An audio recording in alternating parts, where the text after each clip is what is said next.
मुसलमानों को एक जंग से फतह हासिल हुई, बहुत सारा माल गनीमत आया, बहुत सारे गुलाम और लोनियाँ भी आई।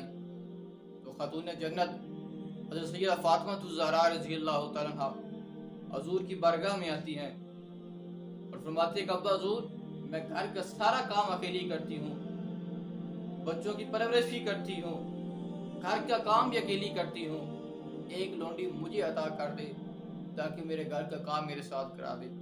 तो मेरे मुस्तफ़ा करीम अलैहिस्सलातु वस्सलाम ने इरशाद फरमाया कि बेटी, क्या तुझे मैं लोंडी से अच्छी चीज़ ना अता कर दूँ? फरमाया कि हर नमाज के बाद 33 मरतबा सुबहान अल्लाह, 33 मरतबा अल्हम्दुलिल्लाह और 34 मरतबा अल्लाहु अकबर पढ़ लिया करो। ये लोंडी से 1000 दर्जे बेहतर है।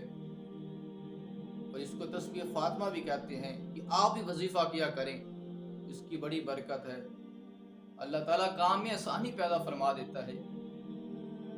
हुज़ूर करीम अलैहिस्सलातु वस्सलाम किसको फरमा रहे हैं?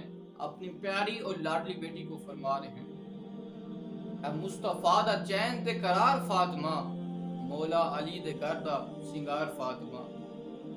मेरे मुस्तफ़ा करीम अलैहिस्सलातु वस्सलाम ने सैयदा फातिमा ज़हरा रज़ी अल्लाह तआला अन्हा को ये जवाब देकर मिल्लत इस्लामिया की बेटियों के लिए दर्स दिया है।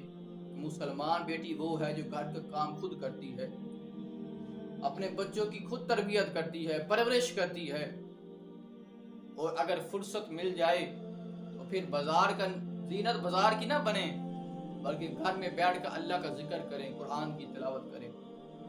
सैयदा फातिमा ज़हरा रज़ी अल्लाह तआला अन्हा आप घर का काम भी करती हैं, साथ कुरान की तिलावत भी करती हैं।